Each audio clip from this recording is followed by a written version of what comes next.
Hi, and thanks for joining us. This is the second episode on the Foldr and Square 9 solution. We are going to cover off some customization within Foldr and also adding some capture into those digital workflows. So we'll get straight into the action and hand over to Damien. Enjoy the video. As Ben said, this is the second stage of us playing with the Foldr product. If you haven't seen the first session, I will say some of today will or potentially not make so much sense. We'll refer to things that we discussed in the first session. For the sake of time, obviously, we're not going to recover everything we covered in the first session. But there is a video, as Ben said, so you can watch back and see what we did and sort of see where we were. But we are going to take it as an understanding that you did see the first session. Therefore, we will be using some of the things that we discussed back along. So if you are lost, apologies, but you can catch up on the previous stuff. Hopefully you can see my screen, and typically there's a couple of mythical creatures referenced in there, and you can see that this is for our sakes called color and capture, and we're going to talk about a couple of specific elements of our Foldr product, as you know, as we said, about expanding the knowledge on that.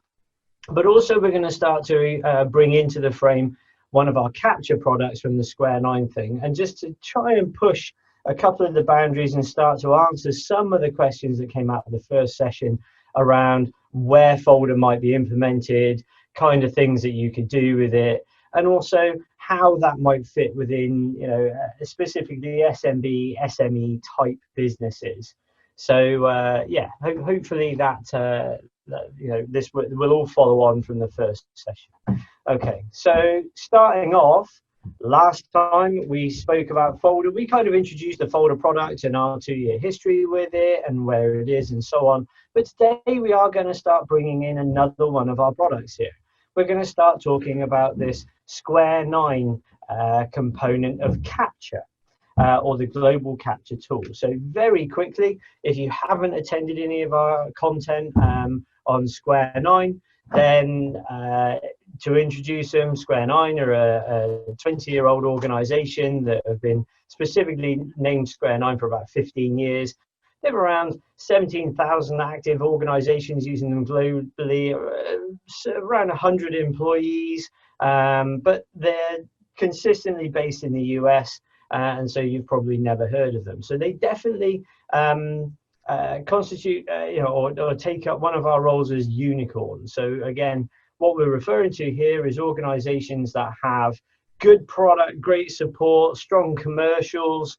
They offer a really interesting kind of technical product as well, with lots of features and a really well-defined roadmap, but they haven't been competitively in your space. So this is what we mean by unicorns, and really where we're going to kind of go with that. So last time, just to offer a tiny bit of a recap after saying I'm not going to, we talked about how Foldr can be simplified down to this really quick salesy commercial pitch, which is find documents wherever they lay, whether that's by OCR content, whether that's by the file name, where they lay in the different shares and file structures and so on. And share those records. So share them internally and externally to your own organization. Different layers of control, the ability to make external users part of your internal network without granting them access to all of your systems. And of course, control that with different and granular levels of security, even from people that are outside of your own organization. And this really does enable small to medium organizations, SMB, SME type organizations who perhaps don't have massively powerful IT teams, or really needs to be a little more dynamic, certainly in the current climate, to kind of do more things, get more information out there, to interact better with people, especially distributed networks, and to leverage any kind of IT. So that really is, that's the whole first session in about 60 seconds, Ben. I could have trimmed that down, actually. Well, I need to change the video now. Well, I've made it about 45 minutes. You've done it in 45 seconds. I'll go and change it in a minute. There we go. Apologies. Also, you guys should know that myself and Ben seem to live our lives having these bizarre remote conversations. So you'll hear us talking to each other. It's a sanity check for me as much as anything else. So that's where we were in the first session. We were talking about finding stuff, sharing stuff, and securing stuff, simplifying down that folder offering, which certainly makes it easier to explain to customers, as we've discussed. Now, we want to push that a little bit further, and we're going to talk about customizing it, because Foldr is lovely, and their little logo is very pretty, but it doesn't necessarily match either your business or your customer's business. And then for me, most importantly today, we're going to talk about feeding it. And what I mean by that is putting content into the folder structure that you are searching and sharing. Because whilst Foldr gives you this amazing, unified kind of very uniform tool set, what it doesn't do is give you the ability to really control processes, and we'll come into that. And those two things together allow a user to leverage the Foldr and the Square 9 product more in business processes to get more value out of it. And that's really what this session is about, is to start to talk about how these things work and kind of maybe some of the things that we talk about with the customer. These sessions aren't overly technical, by the way, guys. If you are in the audience and you are a technical resource within your organization, this isn't a hugely technical session. If you do have questions, we can get them answered, but I do apologize, you are getting the shiny suit salesy kind of version today, so I'll apologize with that straight away. Right, okay. Okie dokie. So first things first, I'm going to hide this. There's a lot of switching between different windows and screens today, guys, so I will apologize for that straight away. But let's just take a little bit of a look here.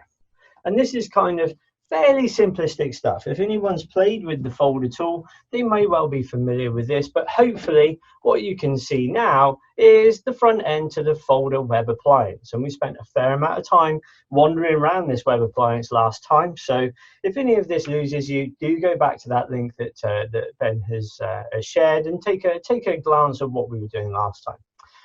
Critical thing about this is, as you can see, it's very clean, it's very pretty, but it's not going to win any awards in terms of making it fit your particular business.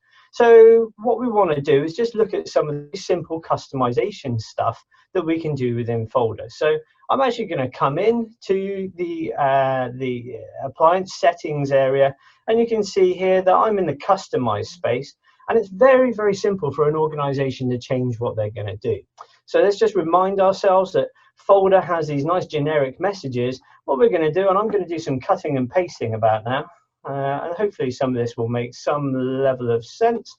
I'm going to put this in here, and I'm going to put this in here.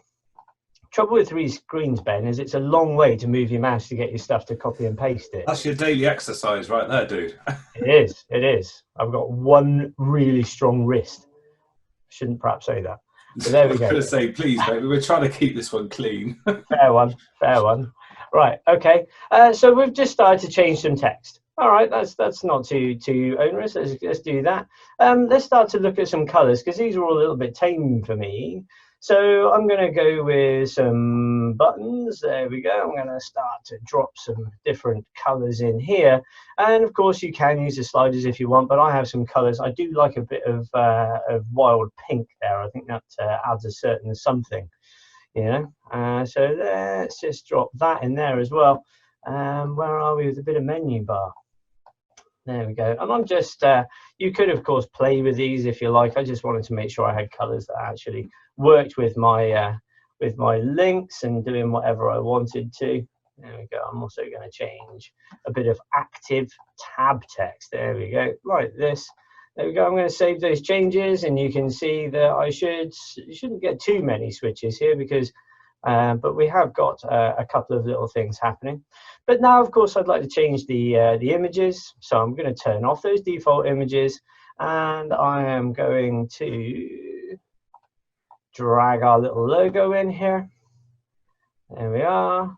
Okay, nicely done. And I'm also going to start to drag our little background in there. This might take a little bit longer to process because it's going to resize that and it's going to pull those things around. You can see that everything's very rainbow and unicorn today. Again, Ben, I'm feeling the unicorn. I would say I'm feeling the unicorn love. It's probably not the right thing to say again, but there we are. Right, and now when I refresh this, what should happen is we should have something that looks and feels rather different than it did before, and it's taken us only a few seconds. Now, customization goes on a little bit further from that, because of course, if I log into Foldr, you'll start to see that as before, whilst we now have our logos in different colorways, bit of orange up here, different other stuff going on down here, this is still looking and feeling. I have things like the menu bars down the side, I have the download buttons, I have various other things going on in the window, which gives it full functionality, which is lovely, but I might want to leverage this in places where that's not necessarily something I want to do. So let's take a further look at those customizations, and I'll show you why we might want to do this. So this is a little website we just built. As I said earlier, I am not a technical person, as you can tell by my web development skills. So this is a very simple WordPress website, something that hundreds, if not millions, or hundreds of thousands. Interesting stat. I should know that, Ben. Small businesses leveraging WordPress environments, and you can see that what we've done with this page here is we've created a page and we've embedded a Foldr Share. Again, if you're not familiar with how we're doing public sharing in Foldr, go back, take a look at the first presentation that we have, and you can see that we've embedded a frame within there, which includes a folder shortcut so you can actually see it. But of course, we've taken out those download links down the side, or the tab links and all the other functionality. We've taken off the text at the top, and you do this simply by adding some characters into the web link that you use for the location, for the URL. So there's a number of different ways of doing that. And the other thing we've done is we've started to use, a lot of organizations would have secure areas on their websites, which is great, but you obviously need the skills to be able to upload documents into secure areas in websites and create links and manage accounts, which, as we showed last time, is extraordinarily easy within Foldr, more complex if you're trying to do it within a web environment, for example, in this case. So someone like a small to medium business, they would potentially be able to pay a developer to create these links and then use Foldr to drive the content. And we'll show how this is going to work dynamically later.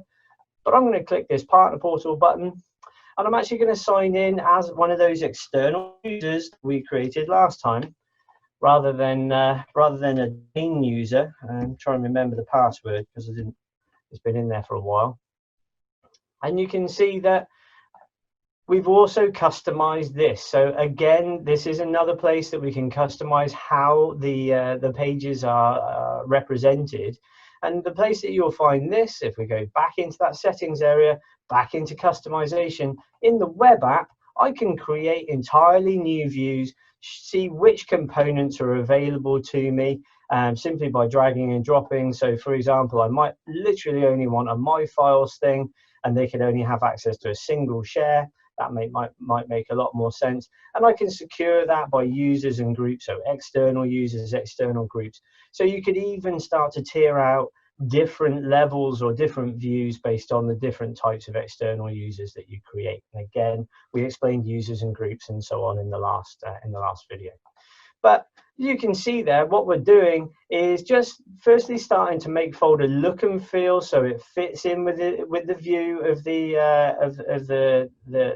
interface or into the branding of the business, to make it feel a little bit more kind of personal to them, and also to just really enable them to control this look and feel so they can use it for some really quite powerful things. And of course, these views don't have to be embedded in web pages. They can be used to guide their users through the different kind of sections of the business that they're looking for. And we'll come on to that now. So I'm going to sign out. I'm not watching the chat, so if there are any questions, the guys are there. They are available. We're all over it, mate. Don't worry. The chat button, just so you know, guys, is in the middle of the screen down at the bottom. So if you click on that, and then you can either send us a private message or you can send a message into everyone. So entirely up to you. Very nice. Lovely. Okie dokie. Right. So I'm just going to remove this. I'm going to start skipping into different things here. Now, the issue that you have when we're talking about this stuff, and this is really where we're going to go with this feed it component. Okay. Like I said, Foldr is a fantastic tool for giving you the infrastructure to share, to search, to pull things around. It's a great tool set, and it improves on the type of things that a user would be able to do with a Microsoft or a Google type tool, because it's very uniform. And as we showed last time, it doesn't matter whether I'm using an iPhone, an Android device, a Mac as I use, or a Windows machine. It's a consistent interface that means you can train and show users how to do things. And that makes things a lot easier. Users can really understand how the product works. One of the bits of feedback that we firstly experience a lot as remote workers is we're frequently bouncing in and out of other people's environments, being invited to other people's web meetings, for example, or being asked to share or giving access to documents that have been shared with us via one of the myriad of services that are out there. And the problem with them very frequently is granting access to people who are not a Microsoft customer. For example, Selectech are a Google customer, which means that every time as a Mac user I get invited into a Microsoft environment where people are sharing documents, a shudder of pain washes through me, and we all have to try and find another way of working it out. Foldr gets around those kind of problems. It leverages everything across. It doesn't matter whether people are subscribed to Uncle Bill and Microsoft, or the guys over in Google or Box or Dropbox, or still using premise servers, because let's not forget that a lot of organizations still want to do that. It's great to have this one uniform tool set. That's fantastic. The problem really arises in how do I apply business processes to that. So I want you to think about this in the sense that, right, how am I moving documents around? How am I making sure that the right thing is in the right file with the right file name, the right access permissions, and so on? Because if all I'm doing is asking people to take a document from an email, name it correctly, drag and drop it into the right folder, there's obviously an awful lot of margin for error there, dropping things in the wrong place, or the wrong person seeing something, or something moving along those lines. And that can be especially important if we're doing stuff that has the capability for external sharing of files. So we do need to be careful. And of course, if we're relying on drag and drop or file save as or email, it's almost impossible to implement a proper file name, for example, or to apply the rules other than being very granular on who can and can't write things. So we really need a tool to feed our business processes. We really need something to really start to control how this works. For the managed print resellers out there, that will obviously have been brought up quite a lot in the past around embedded interfaces for scanning and capture. If I come to the machine, it's going to ask me some names, files, stuff, some metadata, which is brilliant when everyone's working with their photocopiers. However, at the moment, and probably for the foreseeable, we're going to see a lot more distributed working and a lot more digitally introduced files. And for that, what we're going to do is we're going to start to look at our Square 9 global capture tool and start to bolt that into our Foldr environment. So I'm now going to hopefully be showing you a Windows machine. I tell you what, Ben, some things haven't changed. Every time I turn on Windows, a small part of my soul still does. I was just going to say as well, just to interject a little bit, we can see the screen, but that's fine, Damo. Just for all the, well, if anyone wants to know, we are going to discuss some commercials around this later on in the presentation. So we will be doing that, but we're going to obviously stop recording and things like that at that point. So if you are okay to hang on, we will discuss it a little bit later on, so you'll get an idea of understanding of how it's costed and how it can be leased and so on and so forth. So that will come a little bit later down the line, guys. Fabulous. Thanks for that, mate. And a perfect little window for me to take a little sip of the Well, bubble. I do like to, a little comfort break there, don't we? A little comfort break. Thanks, yeah. Yeah, as I was saying, I wear shirts entirely too bright to use Windows. I think there's a direct link. between the brightness of your shirt and your tendency to use Microsoft products. That's all I'm saying. Right. Okay. Global capture. We're starting to blend our Square 9 capture product. And this really is a workflow tool. So I'm just going to very quickly fire up this design window so you can see the kind of things. In fact, actually, I don't know why I did that because I've already got the tab open. I prepared one earlier, mate. All right, there we go. It's a workflow designer. I'm not going to go through it today. We do sessions on how this works and the kind of functionality that's available to us and the enormously powerful components within Global Capture.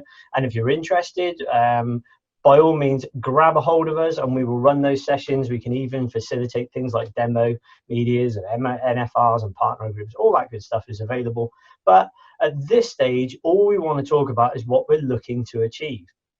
And what I'm really wanting to achieve is a method for an organization to know that a document arriving into the business or into a specific process is going to follow a fixed set of rules. And based on those rules, they're going to land up in the correct, the files are going to land up in the correct places for users to be able to apply and control changes. Now, there are lots of capture tools on the market. But the reason we really think that Global Capture really fits together for us in terms of blending with the Foldr product currently is this lovely validate option. And this we believe is fairly unique to Global Capture. I'm always open to people telling me I'm wrong, but I haven't seen this. I won't mention other brands, but we do very frequently talk about other capture products out there. And what tends to happen with capture is, firstly, it's either driven by scans alone, which at the moment isn't particularly helpful. And Global Capture can be driven by scanning, but also can work with emails and document imports and things like that. But if a process fails, a document simply lands up in a file for a user to try and pick through and work out where it failed. And that doesn't necessarily help. Global Capture offers us this web-based portal, and that's obviously why it's so super useful right now. If a document has a problem, or if a business wants to instigate a process to control stuff, we really need a place where a user can go to take a look at what's happening. And that's that validate option, or these batch portals, or as the Americans call them, validation stations. Okay, and so we're going to click into this validate space. And you can see here that the system has processed some documents here, and I could filter this if I wanted to, just simply into the records that I need to take a look at. I'm just going to click on this, okay? And you can see that I can change how things are working, but I'm actually just going to bring this one into a validation step. Now, you can do this from a very, very low price point, and you can kind of say that every document that goes through is going to have validation applied to it, to make sure that it follows those rules. And what we've built here is a very generic set of field information. You could change this, it could be as dynamic as you like, and you can name this based on anything you want. But this feature, this little lightning bolt here, is probably going to run a little bit slow because we're running a WebEx and VMs and stuff all at the same time. And you can see that I can come in here and I can start to name things however I might like. I can start to select dates. I can start to click on invoice numbers. I can start to click on purchase order numbers. I can start to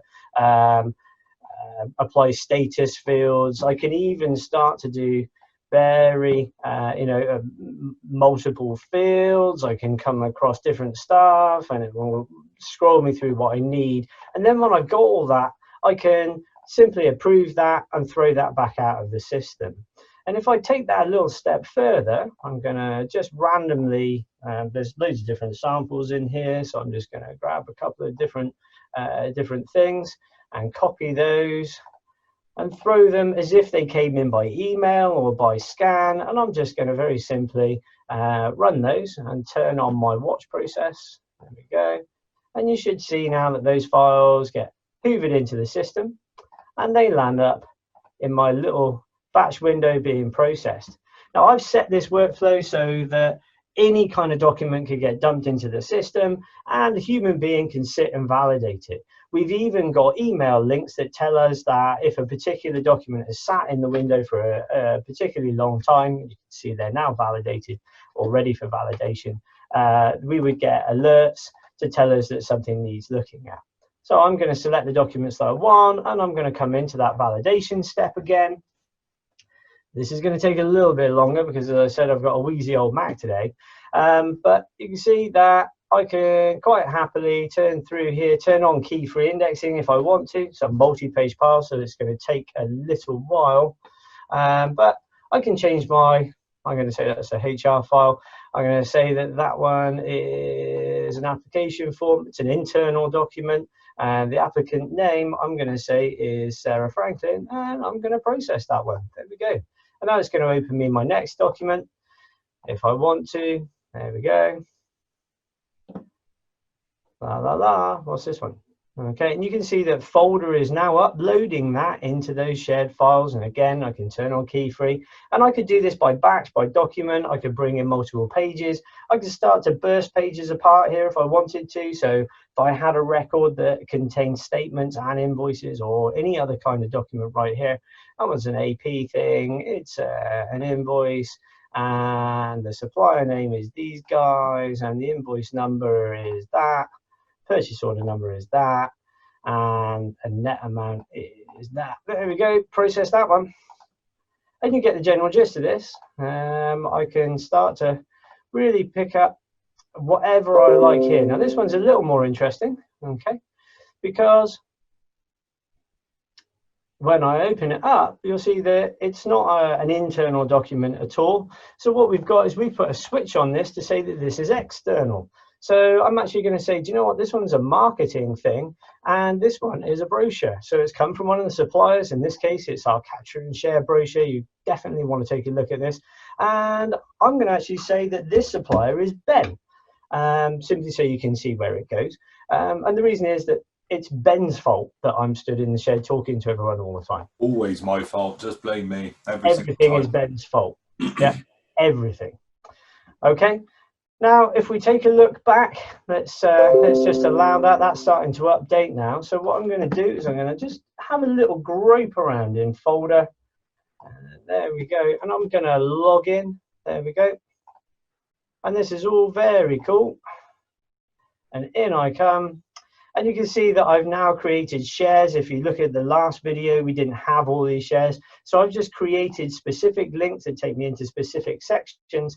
And I'm going to come into that, and you can see that the documents that I dumped in there today, there they go, the 2 or 3 that I put through 3 minutes ago, have been uploaded with the correct file name, with the invoice number. The net amount is stripped the pound sign out of the file name. Foldr has appended this to make sure that we don't land up with removals of files, but you can change the settings on that as well. And that is, of course, now accessible via a share if I want to. But what's also really interesting is if I come back to that embedded share, let's just go home. So you can remember that this is my, dare I say it, deeply impressive website then. I come back to my brochures, and I should have now 2. This one is Ben's brochure. So you can see that in a very simple web environment, a customer or an organization could be sharing documents in public domain without any web skills, even if WordPress isn't that complex or web pages are easier than they were. There's an awful lot of businesses out there that can't leverage that kind of stuff. We're seeing organizations using this type of sharing to share things like manual handling policies, data security policies, how about infection control policies, PPE use policies, things like that, which certainly with contractors at the moment, one of our Foldr partners or Foldr users out there, one of the things they need to do is work with a lot of construction partners and a lot of contractors. So it's a way for them to share all the documentation they need without them having to do anything more complex. And again, if I actually log in to Foldr, but I'm going to log in very slightly different now. Okay. Differently. There we go. That's the right word, isn't it? So I'm going to come into this, and I'm going to log in as a user I created called AP, and I'm going to use a password that you'd never actually guess. Okay, and you can see that In AP, I have my accounts payable stuff, and I have those invoices that we just dropped, and I quite like this one. I could take a look at it if I want to, but what I'm actually going to do is say, do you know what, I like that one, so I'm going to use this very simple process to drop that from one place into an approved invoices file. So I could use this to start to very simply move documents through a process by changing the container that they're in. This is not a particularly complex process. If you want to step up to something with much more approvals control or validation control, that's where we'd move into our full global capture tool. But for those small to medium businesses that are struggling at the moment to really unify processes, to really start to control how they do things, then this is a really nice, easy start point they can get their head around. And again, let's not forget that GDPR component. It's not necessarily about controlling the document as much as being able to show exactly what happened to it and what, if we do have a problem, where it went. So let's take a quick look through the folder activity, and you can see that this is me logged in as AP in the last few seconds, and you can see that I'm moving documents through. And what's actually happened, the IP address, which user it was, where they did it, and so on. So I've got very granular views on what is and isn't happening with the document set. Okay, so all starting to become fairly structured now and controlled, which is I like a bit of structure and control, despite the creative shirt spec. Okay, now the question that always comes up is, that's great, Damien, but we really want to start to add a level of automation. What you've seen there with us using a validation portal, with user control and key-free indexing and all of those good things, that's the very lowest version of Global Capture.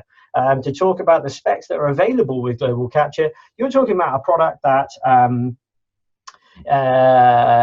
has a very low price point. It can process probably around 250,000 pages a year out of the box, so we don't have 60,000 page bundles and various other things like that.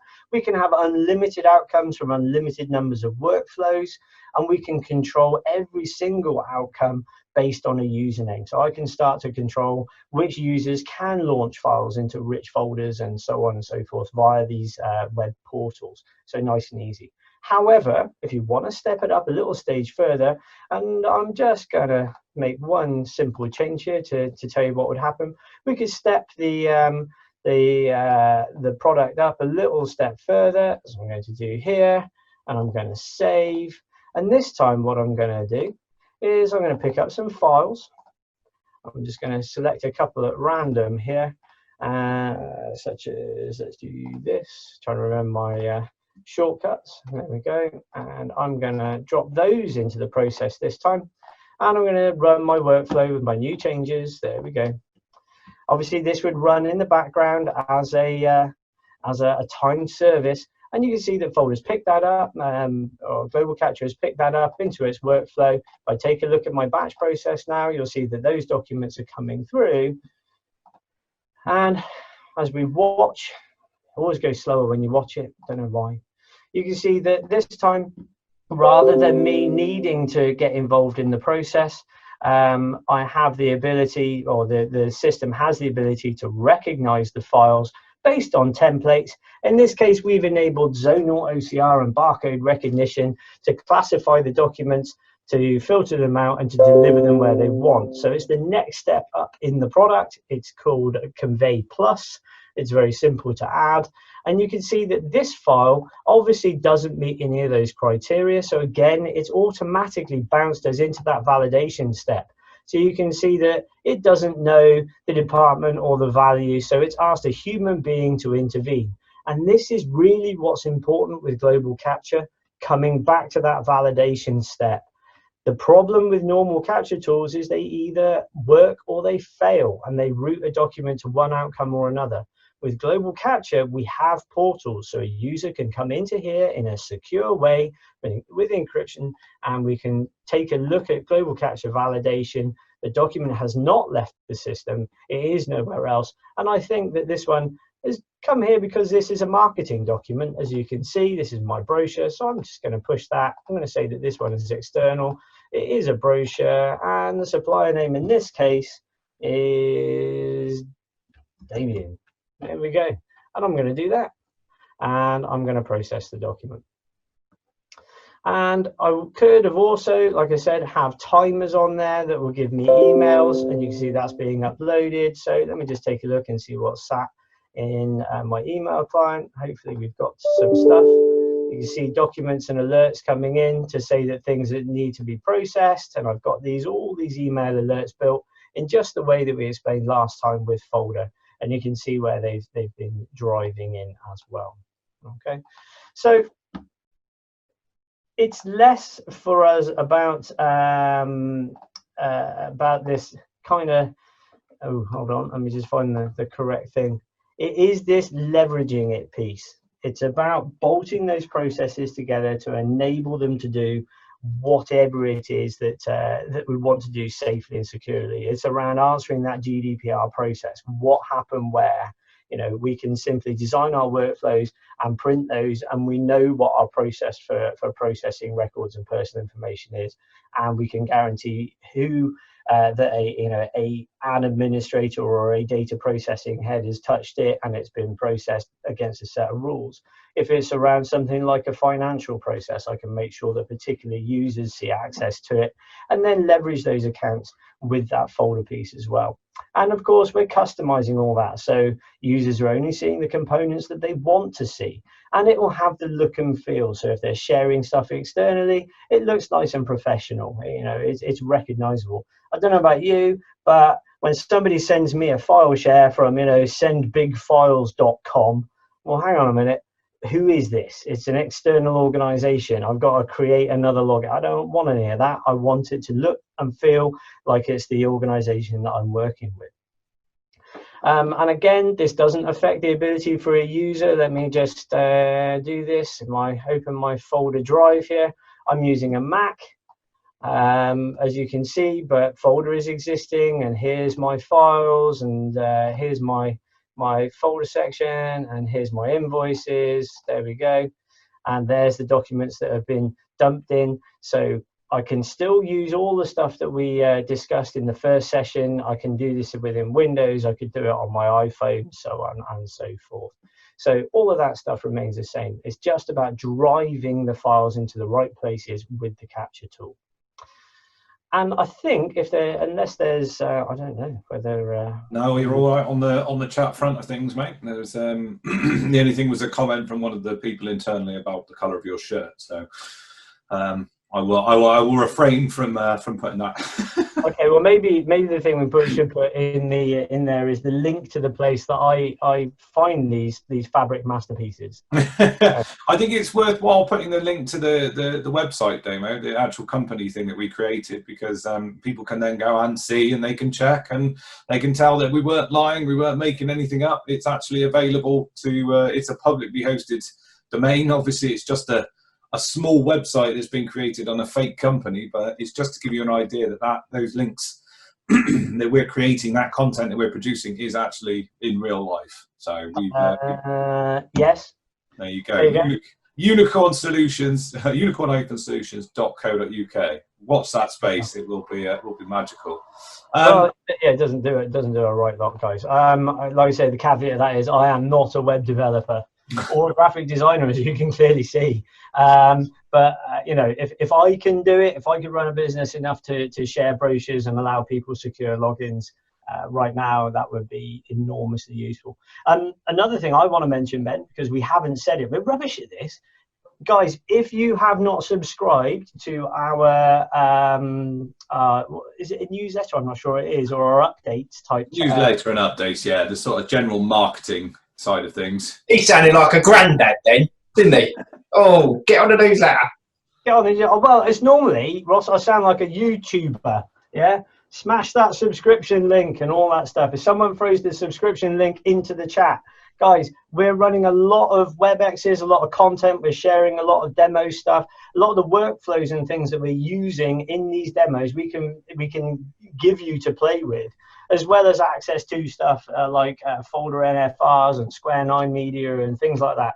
So do join in by subscribing, otherwise you will miss stuff. Unfortunately, the rules are if you don't tell us, we can tell you. We can't tell you that we've done it. Well, a big thank you to Damien and a big thank you to you for watching. Please do keep an eye on our social media pages and also our newsletter to see when the next webinar is going to be, and we will make sure that we keep you up to date with all the latest and greatest from our solutions portfolio. Follow us on LinkedIn at SelectTech and do keep in touch if you want to know more information.